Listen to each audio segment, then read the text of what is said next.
Hey there, Chad here, and in this episode I'm going to do a sort of getting started with War in the East 2. Now this is a super complex war game that focuses on World War II. Specifically, it's the Eastern Front between the Axis powers and the Soviets. It starts with Operation Barbarossa and it runs through the capture of Berlin. It is a mile wide and a mile deep game. This is by no means meant to be a deep dive. In fact, I have two goals for this particular video. One, to set up the game in a manner that allows you to learn how to play the game fairly quickly. And two, to demonstrate how to move ground units and do some simple attacks. Let's go ahead and get started by setting up the game. As I said, the game is a mile wide and a mile deep. A 20-minute video will not teach you how to play this game. I was asked by a friend to demonstrate how to get started moving units and doing some simple battles, and that's what we're going to do. And I'm going to show you how I set my game up. First of all, I'm going to play in this as the Axis against a Soviet computer. I'm going to leave the difficulty at normal. Game options. The computer controlled, we kind of picked that already. I will have Fog of War turned on. I will not turn on Lock HQ support. Strongly recommend not doing that. Initially, we will have the air war run by the computer. Now there are a couple of settings you change to affect that, but you do not plan specific missions if you have this box checked. We can uncheck this later.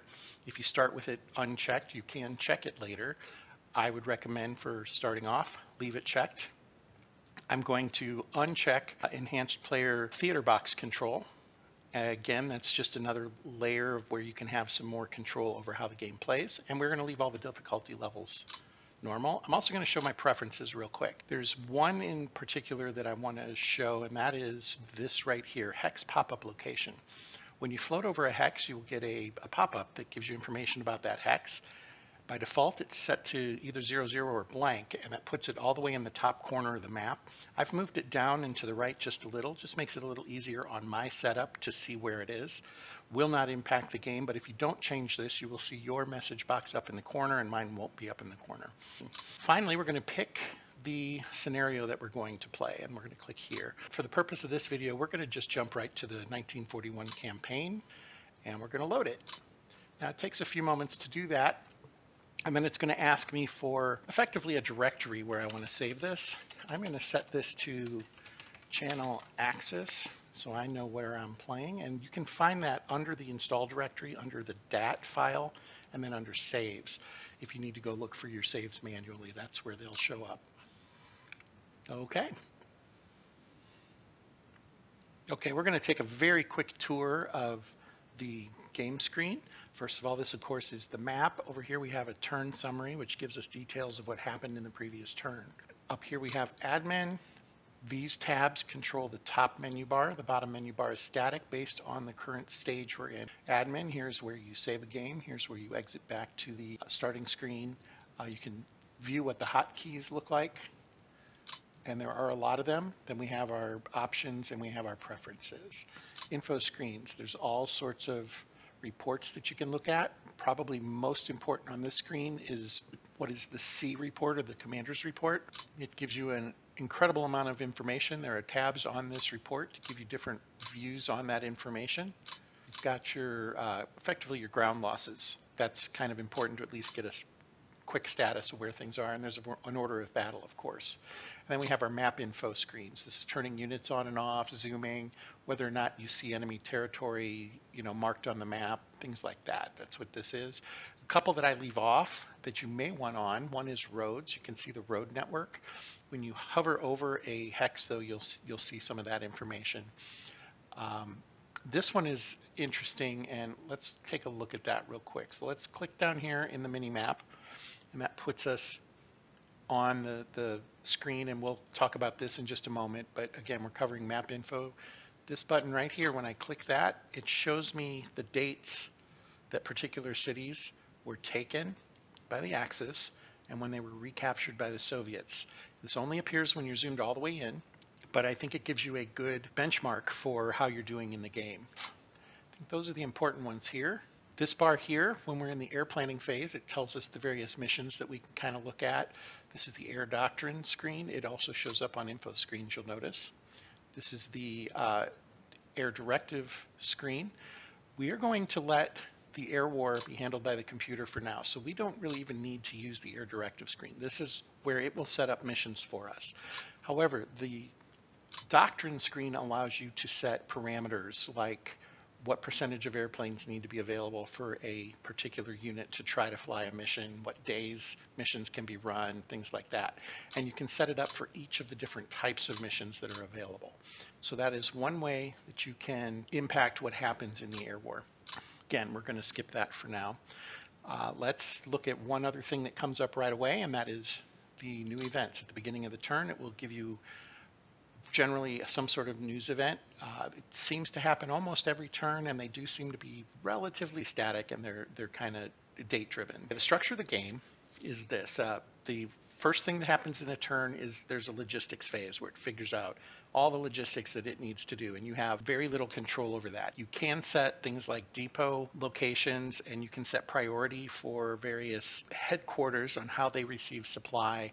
There's some things like that you can tweak, but you don't have direct control. You do not move 50 toothbrushes from, Riga to Minsk or anything like that. That does not occur on the first turn. There is no logistics phase on the first turn. The first turn starts with the second phase, which is the initiative player air planning. So in this case, that's Axis air planning. This is where you would plan out your air decisions on what you want to do, and you would set up missions and things like that, and then you would execute it. Now, as mentioned, we're going to let the computer completely control the air war, at least for now. So I'm going to leave it completely alone. We will talk real quick about this.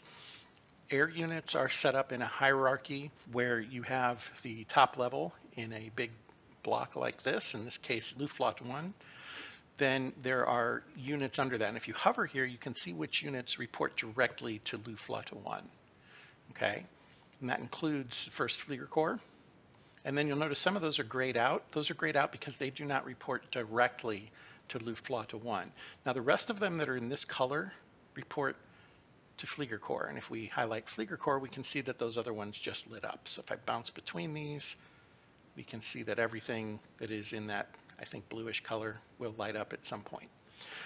Initially, there are 3 Luftflottes. There's Luftflotte 1, Luftflotte 2, and Luftflotte 4. I believe 3 is over on the west coast, and we don't see any indication of it in the game right now. There's also a couple down here that are Romanian and Hungarian air commands, and you do eventually have some control over those. Again, we're going to completely skip what the air war does at this point. We're going to get straight to moving ground units. There are a couple of other minor settings you can do in the air war, and we'll talk about that here real quick. We can tell the various units, and I think you can go down all the way to these lowest level units. Yeah, you can set whether or not they advance or retreat or are flexible or hold their position. Flexible kind of means they'll move back and forth a little bit based on where the unit that they are following is going. You do set for each of these a unit that it will follow. In this case, 1st Flieger Corps is following the 4th Panzer Group. 4th Panzer will be represented by an HQ on the map, and this Flieger Corps will maintain some relationship in distance to that headquarters. These are not really on the map. You will see a couple of air units on the map. You can move them in some circumstances, but generally you don't. And all of these things that are kind of hovering, these are not directly represented on the map. These are just groupings of airplanes. Where do the airplanes exist? Well, if you click on this, you'll notice that these light up in a blue. These are the air bases where the item that I just clicked, which was Luft 4th Panzergruppe. Incidentally, what this means is this is the recon or the utility unit for the 4th Panzer Group. And you'll notice that that's what it's following is the 4th Panzer Group. So there's 46 utility aircraft, which are primarily going to be recon, and they will do missions. Basically, they're attached to the 4th Panzer Group for what they will do. This box doesn't really represent anything except that all the assets that are represented here are inside of that box. So you'll notice there's an airfield down here at the bottom corner. And of course, we have these airfields up here. That's all those boxes really represent. For Luftflotte 1, it's the same idea. It represents where all of the air bases that have Luftflotte 1 reporting units, and that's anything in its hierarchy. It has those surrounded right now. You do have the ability to move air units from base to base as you choose. And again, we're going to let the computer handle all of that for us right now. That is an entirely separate wing of the game that you do not need to know to play the game and play it reasonably well.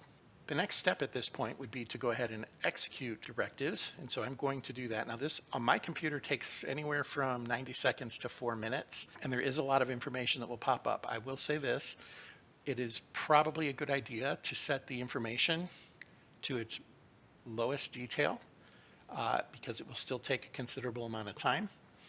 And you'll see here, I'm going to let it run for a few seconds and then I'll kind of cut to the end.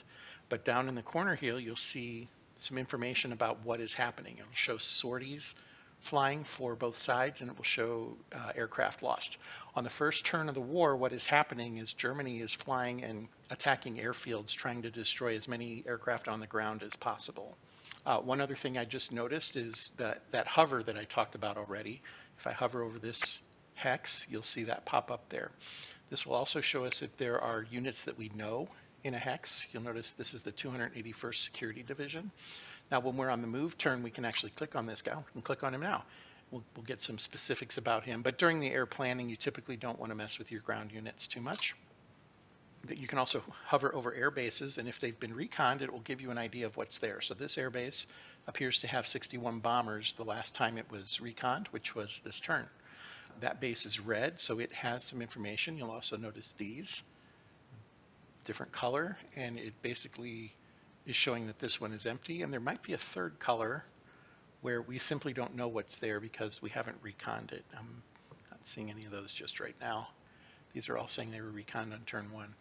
I believe there's a third color that will show up there. Maybe it's this. Yeah, no airbase recon data. That will get you through the first air phase. I'm going to go ahead and run that. Like I said, I'm going to let this go for a moment, and we will watch this box. And you can see we should see the Russians lose about, we should see the Soviets lose about 3,500 aircraft, maybe a little more, maybe a little less. Now, while that's going on, I'll walk through the rest of the phases. So you have the logistics phase, which doesn't occur in turn one. Then we have this phase, which is the air execution phase. Then we will have the ground movement phase. That's where we move and have combat. Then there is a mini logistics phase that has to do with like air transport and things like that for supply that will occur. And then the Soviets will start their turn, and they will start with, I believe they start with the logistics phase as well, and then they will have their air movement phase, and then they will have their ground movement phase, and then that follow-up logistics phase. That's essentially how the game plays. It's an I go, you go sort of style. And we're going to go ahead and let this one run its way through, and then we'll do some moving of units and some combat.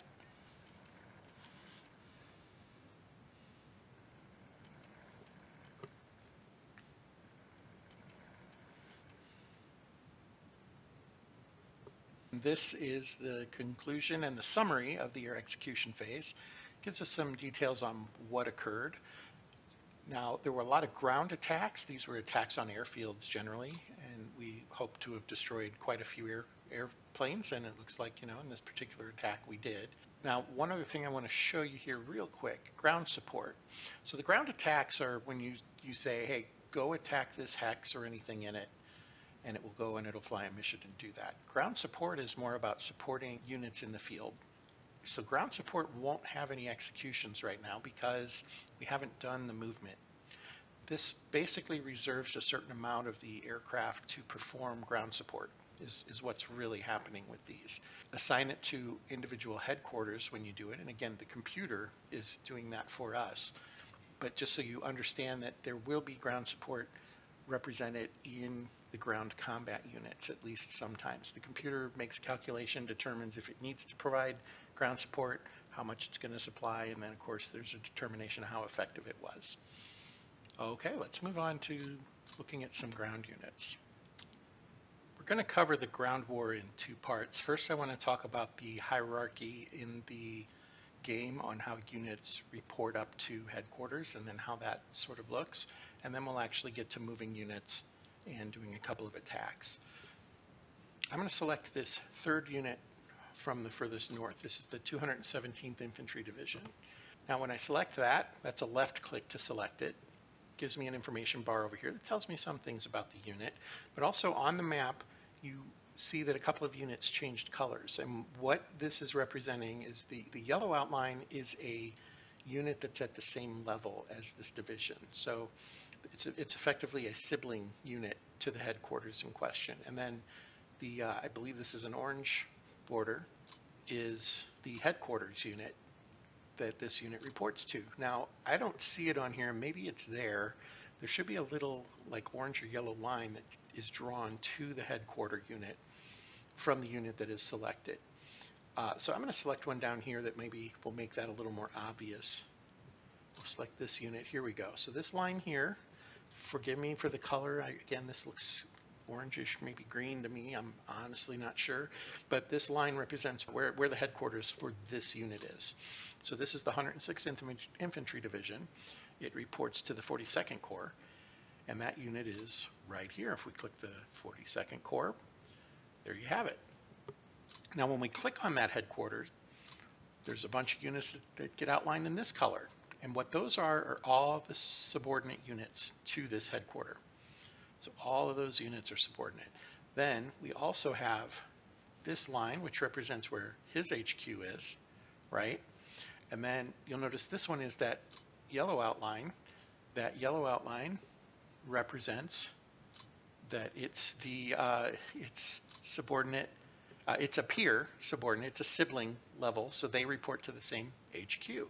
In this case, that's OKH. All right, so that's important. If you're not seeing these lines when you're clicking, what you need to do is hit Shift Z, and that will turn the lines on or off. And that's kind of an important one to know. If you don't hit Shift, or if this is clicked, basically this indicates it's like a Shift lock and a Control lock. I do not put those on, but you'll notice when I hold Shift down, it lights up. And when I hold Control down, it lights up. Generally, I leave those unlocked. I just use my keyboard for that. If you do not hit Shift and you hit Z, it will change the combat and movement points on units to offensive combat value and defensive combat value. So if you ever need to see that quickly, there you have it. Let's go back up here to this unit that we initially talked about. I believe it was the 217th Infantry Division. Over here, the information on this, its name, who it reports to, graphical representation. This is the number, I think this is a percentage of its movement that it's used, is what this guy here represents. This is its manpower, the number of guns, the number of armored fighting vehicles. This means that it's at 100% combat readiness. It has 0 fatigue, and then this is its supply levels. For bottom to top is ammunition, fuel, and general supply, which would include things like food. The unit is currently ready. You can set this by clicking it to a couple of different things, and it will toggle ready or refit or reserve. And we'll talk about that here in a few minutes. Generally, you're going to have units in ready if you're going to move them. So that's this unit here. Now, one other thing I want to do. I can click on the HQ here in this label, and it will take me to its HQ. I can see it here, but it also selected it and highlighted it. This particular corps, which is the 26th Corps, reports to the 18th Army. Click on that, and it'll take me to the 18th Army, which it looks like is co-located with I Corps, 1st Corps. So we're now at 18th Army here, and I lost that on the map. My apologies. Unfortunately, with my color vision, I struggle with this a little bit, and that's sometimes too bad. That's not what I meant to do, but we'll come back to that in a moment. Anyway, here it is right here. There they are. So that's the 1st Corps and the 18th Army, where they're located. And then finally, if I click here, that'll take me to Army Group North, which is down here. And then if I click there, it'll take me to OKH, which is the top of the food chain. Why is that important to know? During decisions that the engine makes, the headquarters structure gets a chance to impact the outcome. So with this unit reporting to a corps, and then that corps reporting to an army, and then that army reporting to an army group, and then that army group reporting to an OKH, that's 4 or 5 attempts to influence an outcome.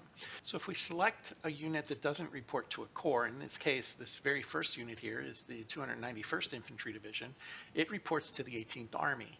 It does not report to a corps, and there's nothing wrong with that, except it doesn't get the benefit of possibly being influenced by the headquarters when there is a random die roll to be made. So the roll will happen at this level, and then it doesn't have a core, it goes straight to an army, and that's perfectly okay. But the thing is, if it fails its die roll there, then it's going to move up.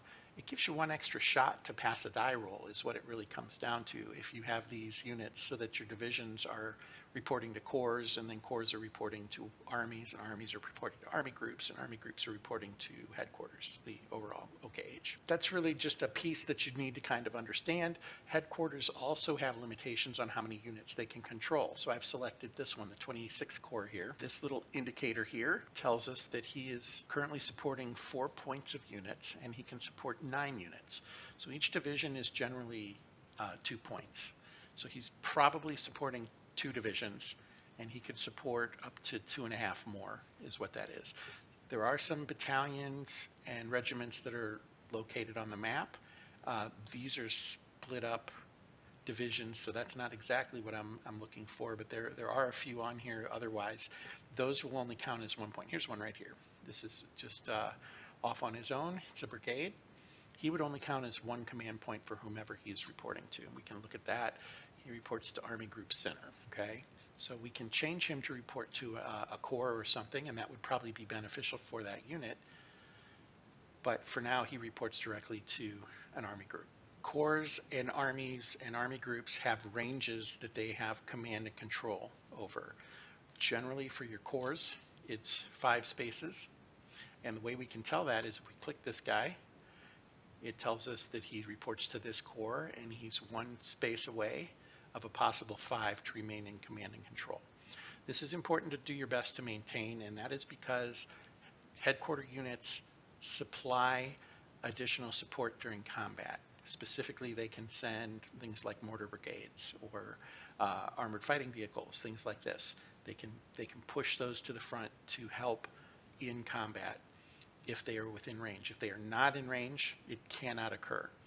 So that's important to know. Then a second piece that I kind of want to touch on, although maybe is a little advanced for what I want this video to be about, but it has to do with that setting here, this ready versus refit versus reserve. So refit's going to basically tell it, try to fill these units up first. That's pretty straightforward. What is reserve though? Reserve sets a unit so that it can support other units up to 3 to 6 hexes away, depending on if it's an offensive combat or a defensive combat. Now, it is not automatic.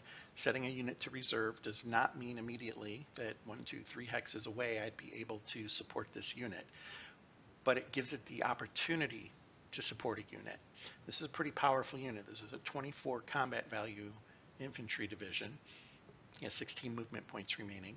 He has to have enough movement to get somewhere if he's going to support it in reserve.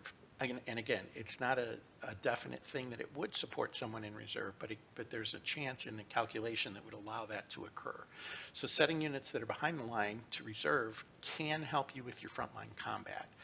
I mention that because particularly on the Soviet side, that can be really important early on. The other thing is reserve is kind of nice because if you don't move the unit, it'll just sit there in reserve. If you do decide to move that unit, it will move and it will just change it to ready. There's no problem. And there also is no penalty if it ends up getting attacked in the future on the next turn while it is in reserve. There's no penalty for that, at least none that I have found. Unit in reserve simply switches to being ready and it does its thing. Okay, so those are the important things to know about the unit hierarchy and some of the things that you can set there. Now let's talk about movement and finally combat. So for the first part of movement, we're going to take a look at this security unit here. This is the 285th Security Division, and when I select it by left-clicking, it highlights it, and then you'll notice as I move around the map, I get these little markers, and what that is if I right-click, I'll move to that hex, and I will have the number that's in the hex, that many movement points remaining after I move. It shows you the path of least resistance to get to where you want to go.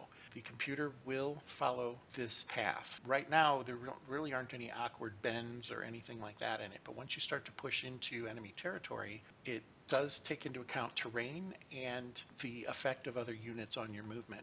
And it's just a matter of right-clicking to make it move. And again, it will follow that path.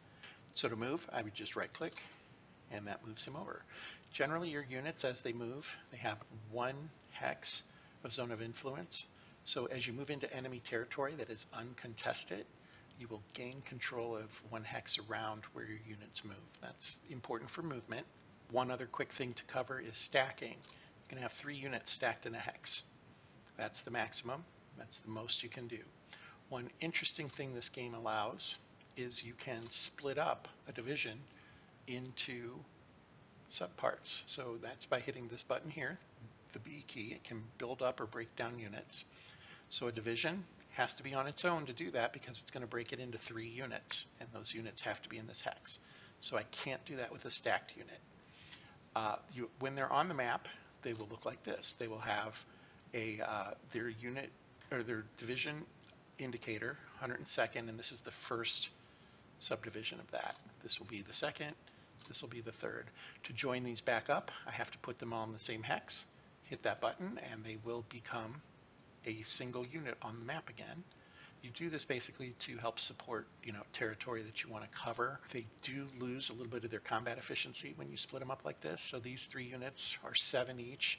You'll notice a similar unit is 23 points, not just 20. As you move, your combat efficiency will drop. When you sit still, it builds up. When you move, it will drop. So moving this unit would also cause this to drop some as well. It's not hugely significant initially, but once you start to get fatigue and low combat efficiency, these numbers will begin to drop off. All right, I think that's the basics of movement. Let's talk about combat. There are 2 types of combat. There is hasty combat. It can be done by 1 unit or a stack of units, and it's against a single hex. All attacks are against a single hex. To perform a hasty attack, what you do is select the unit that you want. In this case, I'm going to take this one, and you literally right-click on the unit you want to attack. Now, before I actually right-click, first of all, the icon there, that is the hasty attack icon. And if you look at the information, hover over it, gives me some information. My attacking combat value is 14.8, okay, which is roughly half of what is listed on this. We'll come back to that in a minute. The defender is a 0.0, so this should be a very easy battle for me. There's almost no risk in this. So I'm going to go ahead and right-click, and this is what happens during a battle. Now I hit space to pause it here at the end. This can go pretty quick. I have this set to the minimum amount of time because you'll get a couple of hundred of these messages as the battle goes through. If you set it to the most detailed, that simple battle can take several seconds to play out, not just a quick hitter like this. The information we see here is this was my starting combat value that is determined. So when I was hovering there, I had, what was it, 14.9 to 00. That's an estimation. That is not fact. That's what it looks like initially. Once we were done adding up all the numbers, my combat value was 142, and theirs was 1. And then the other factors that added to that made my combat value 202,000, and theirs was 0. Now, the first turn, the Axis has a tremendous bonus on their attack factors. So that's part of what we're seeing here. This isn't unheard of actually during the game, though. Seeing things like this pop up, it has to do with terrain and units that are in support and things like that. Now, in this particular battle, these are the units that engaged. Of course, it was the 291st Infantry Division, which was this one right here. That included some support units that are already supporting it. Then I believe these are units that the headquarters may have sent. Maybe these might all be support units on that unit. We can check that in just a moment. Then other stuff happened here. You'll notice this says Luftflotte 1.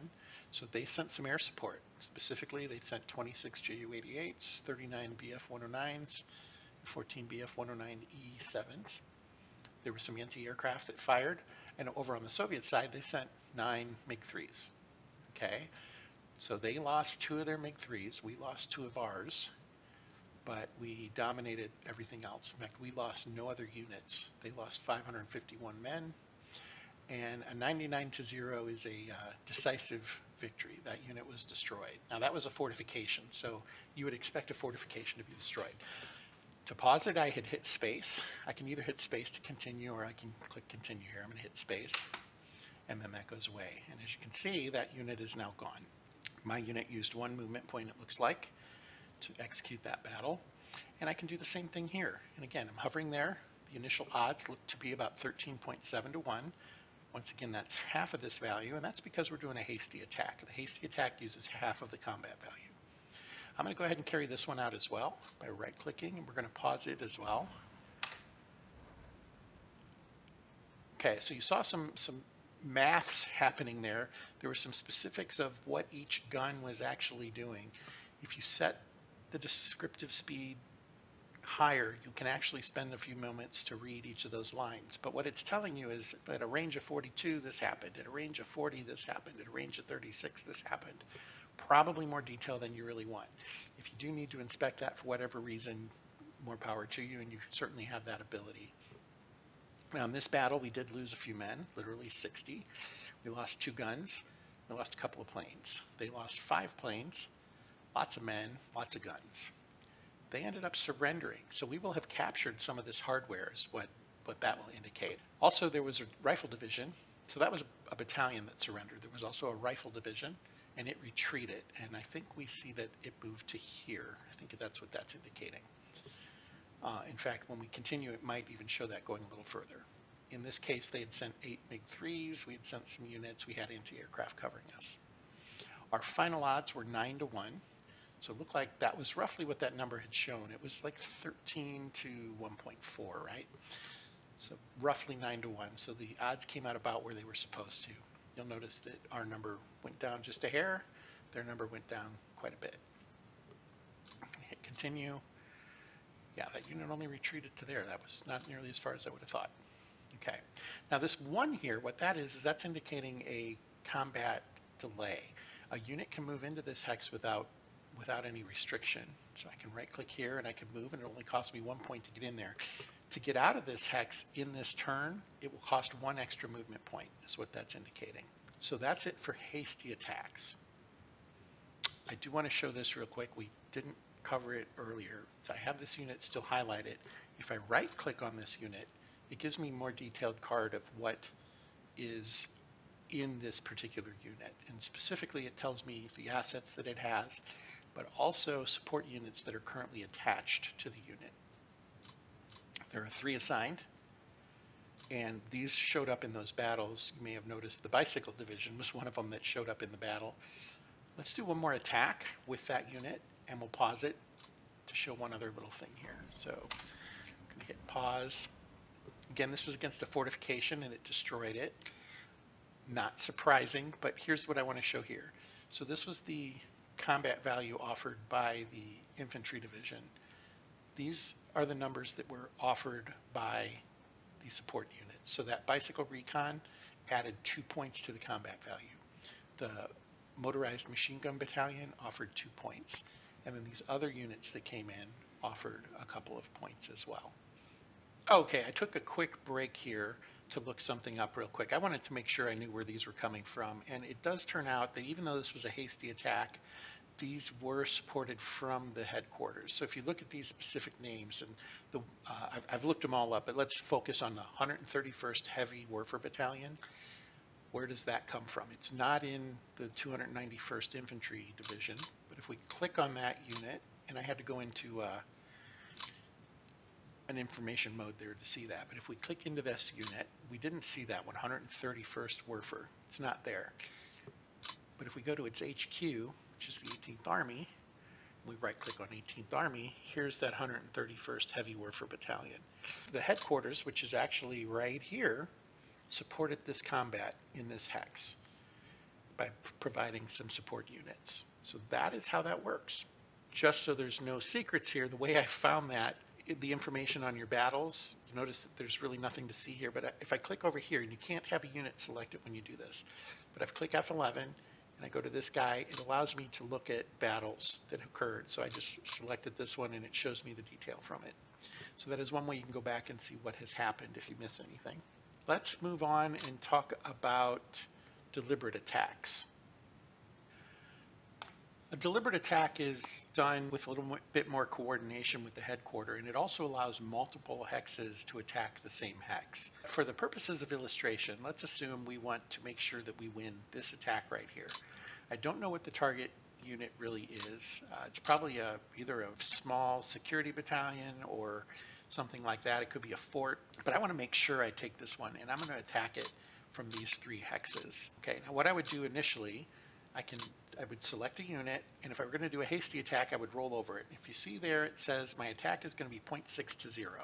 I should win that if that's really the case, but I don't know for sure that that defense factor is 0. And I really mean that. I don't know what its defense factor is. We're all gonna see something new here. So I want to do a coordinated attack, or a deliberate attack is what it calls it. To do that, you'll notice when I hover over this, the very first line of that info box says hold down shift key for deliberate attack. And if I hold down the shift key, it changes the icon, and you'll notice that my attack value now doubles. Okay? As I mentioned before, you use half of your attack value when you do a hasty attack. Use your full attack value when you shift click. Now I can shift click with just this unit attacking. That would be perfectly acceptable. But I don't know for sure that I'm going to get to 2-to-1 odds. Now, to win any battle, you have to reach 2-to-1 odds. If you do not reach 2-to-1 odds, you will lose the battle. There's not an RNG sliding factor that impacts. It's a hard and fast number. If you hit 2-to-1, you win the battle. If you don't hit 2-to-1, you lose the battle. I don't know for sure that I would win this battle right now. I probably will, but I don't know for sure. So I'm going to call in other units to support the battle. To do that, what I do is I select the first unit. Really can be any of them. Now it has to have enough movement points, and the number of movement points will vary. Normally, hasty attack on the first turn takes 1 movement point, but that also can be affected by roads, terrain, things like that. Crossing a river will increase that number. For a deliberate attack, you're always using more points. And again, it'll be based on all those same factors. To execute it, I select the unit, I hold down shift, and then I mouse over. I don't click anything, but I literally just pass over any other units I want to include in the attack. And it will call in all the units in those hexes. Now I can then come up here while I'm still holding shift. I can actually let shift go. I can select or deselect any of the units that got selected. So if I had 3 units stacked in a hex and I didn't want to use all 3 of them, I could unselect them here. But for the purposes of this battle, I want all 3 of those to go. I then do need to hold shift down again, and I'm going to right click, and it's going to do a deliberate attack. And we're going to go ahead and pause that again. And it turns out that it really did only have a combat factor of 1, and so we slaughtered them, which is fine. But what you'll see is these were the 3 divisions that were called in, and technically they were all a third of a division, right? But they each brought in 11 points to the total. Now this is not the same as their number here. This is a different factor, but with regards to getting to this 47, each of them brought in 11 points. Support units brought in a total of 14 points, and that's what got us to the 47. These are probably all attached to these units currently. I'm not going to bother to look them up, but you would be able to see that if you wanted to. And of course, we did have some air battles occur here. We only lost 1 plane. They lost a lot of planes. That's good for us. We want them to lose more and more planes. This is pretty good. 85 planes. We don't know how we lost this one. I don't think it spells it out here. But even from an operational perspective, losing 1% would be pretty good, and it's pretty close to what we did. They lost half of their planes almost. Probably 40% there that participated in this battle. I will take that. Okay, so now that that unit is, or that hex is cleared out, I can right click in there. I'm sorry, you have to select the unit you want, and I can right click in there and move into it. And it's just that simple. Now those security units, I wish I was paying closer attention. I think they started with 16 points of movement. You'll notice that the battle took 3 for each of them. I can do that more than once. Click here, roll over him, and these guys can collectively attack him. Took 3 points there, 3 points there, but we won that one as well. In fact, that one surrendered, and we would move forward. That is how you do attacks on first turn of the game. We talked about how to move. We talked about hasty attacks. We talked about deliberate attacks. We talked about selecting multiple units to attack a single hex. And we talked about how to deselect units that are stacked when you do a deliberate attack, such that you don't have to use all of them. I hope you found this helpful. This is not a tip of the iceberg. Isn't enough to explain how little that this information covers what is in this game. This game is incredibly, incredibly deep. If there is desire for another episode to cover more detail of some of these things, I'm happy to try to put something together. In the meantime, thanks for your time, and until next time, fair travels.